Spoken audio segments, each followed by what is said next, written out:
Night 3 is in the books here at the Code Sports NBL Blitz. And what a game and what a night we've had of action so far. Joel Peterson and NBL MVP Derek Rucker with you. 2 games in the book, both of them high scoring. Southeast Melbourne and New Zealand was the first game. The Breakers won that by 8. The late game was all kinds of fun.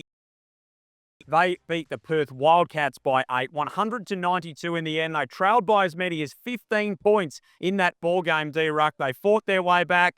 They didn't just rely on one player to do it. It was a pretty mature performance from the Hawks. It was, and Illawarra showed that championship pedigree. People keep expecting some type of hangover, but I don't think it's going to happen. They have too many guys that believe in themselves and that play with a high level of pride. And I thought Tyler Harvey in the first half just kept them in touch, just kept up their fighting spirit enough until Jakori McLaughlin came in. And he was outstanding in that second half. In the third quarter, he really started to play aggressively, and it changed the fortunes and got the Hawks back into this basketball game. And then once he got confidence, you could see other Hawks players really feed off of it, in particular Mason Peatling, who had an outstanding game as well. But a very good performance from the Hawks. They were a bit flat in game 1 against Adelaide, so I'm sure as a collective that they were very happy to get this win tonight and come from behind in doing so. And it was all the Wildcats early. I mean, they led by 15 early in that third period. They led by 14 at halftime. The Hawks had a bench tech. There was just all kinds of stuff happening, and it just seemed like it wasn't going to be the Hawks' night. And then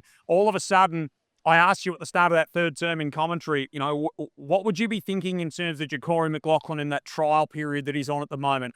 Where would your decision sit? You basically said, well, now's the time that he needs to get busy. Get busy, he did. He ends up with 24 points to lead the Hawks in scoring. He orchestrated the comeback. They turned a 68-54 deficit into tying the game at 68. It was a really, really strong performance in that third term. Yeah, and I like the way that he did it. He was able to create opportunities for himself off of the bounce. He was able to get to the bucket. He drew fouls. He was able to create opportunities for his teammates.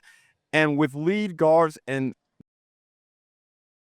play with this Illawarra Hawks team, he's got to be able to sense the moment and understand what he's coming into. And I think he's intelligent enough as a basketball player, and I think he demonstrated that tonight, that he can pick his moments to impact basketball games. Keep in mind, Joel, they lost Tyler Harvey in the second half, and William Hickey was in and out of the lineup, and he was still able to thrive, speaking of McLaughlin. So do you go with him now? Do you go ahead and lock him up?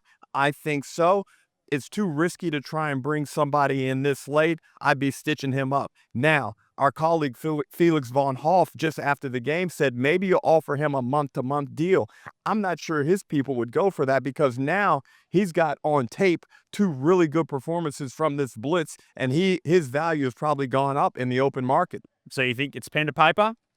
For me, if I'm the Hawks, I'm getting it done. That provides some stability. You know what your team is going to look like. Now let's move on. He's good enough to play in this competition on a very good basketball team. You spoke of an interrupted second half for Tyler Harvey, who went down with what looked like a foot injury or an ankle injury. You had a quick word to him after the game. He said that he was all good, and Davo Hickey, who left, he first got a hit where you don't want to get hit, and then he got a poke in the eye from Jesse Wagstaff. He didn't come back in the last quarter, but he was out there in the celebrations after the end and had a smile on his face. So hopefully the signs are good for both of those. Of course, the Hawks head now to Singapore to be part of the International Cup event there. The Perth Wildcats head home. They play part of a series against a couple of Japanese B-League teams coming up. What do you think their takeaways are from a blitz that netted them a win and a loss, a win over Melbourne United and a loss to the Hawks tonight? Look, they've got plenty of firepower to come back in that lineup. JLA, Christian Doolittle, Perth are going to be fine. John really would come out of this just feeling probably pretty good, but yet he still has enough points to coach upon and really grind his team into working hard in the lead up to tipping off of the season. So I think John really would probably feel that coaching perspective, they are perfectly positioned leaving Canberra after 2 games here at the Blitz. And with a move to make as well from a roster perspective, which will be a bit of a watch over the next little while for the Perth Wildcats. The early game tonight was the New Zealand Breakers, our first look at them, and the South East Melbourne Phoenix at this NBL Blitz here for Code Sports to the AIS Arena. A 109-101 win for the New Zealand Breakers in the end, who did it by committee. There weren't any outstanding performances. Isaiah Brockington had 22 points for them. Geordie Hunter had 21 for the South East Melbourne Phoenix. They got away to an early lead. They kind of just put her into cruise control from there. What were your takeaways from that first game? I like the backcourt combination of Isaiah Brockington, of course, Parker Jackson Cartwright, who is one of the stars of the competition. PJC really got off to a good start in the game, got the Breakers out to a lead, and then Brockington just grew in confidence in the first half.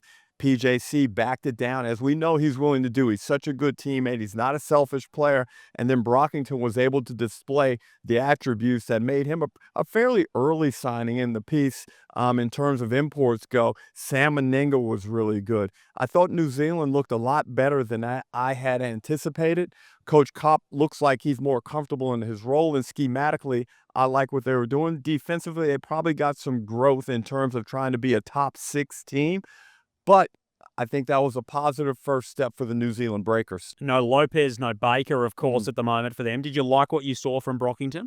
I did. And coming into the game, we had heard some whispers that he may not be up to speed, but I'd have to dispel all those whispers and say he looked really good. He's strong with the basketball.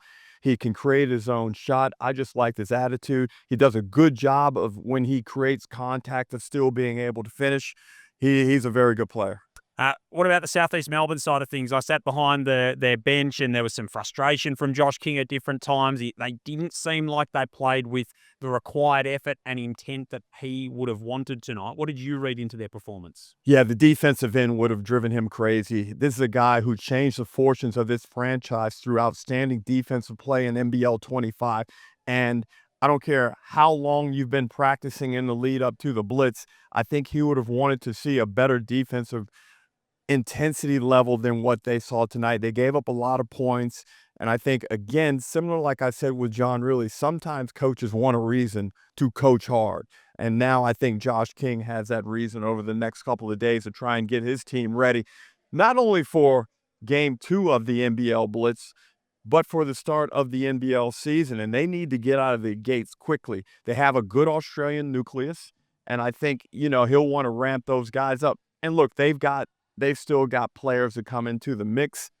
I may have some questions about some of the personnel and some of the talent they have, but I think as this season goes on, Josh King will have those guys right. They'll get another look at it against Sydney a little bit later in the week as well, the South East Melbourne Phoenix. 2 games tomorrow, Brisbane and Melbourne. Of course, Melbourne lost to Perth in their first game. Brisbane looked really good against the Sydney Kings, and then Adelaide and Tassie. So there are 2 games tomorrow. They're going to be just as interesting as what we've seen. The games have been great, man. The games have been really good. This game, the final game, had the threat of getting out of hand, but, teams continue to fight. And I said it last night, I think this is the most transferable Blitz in terms of how relevant are these results and style of play and what we've seen here. How relevant will they be to the regular season? Now, I'm not saying it's 60% or even 70% transferable. What I am saying, though, as it's increased from year to year, and this has been an outstanding event through 3 days. Yeah, indeed it has. Look forward to seeing you tomorrow. Nice outfit, bro.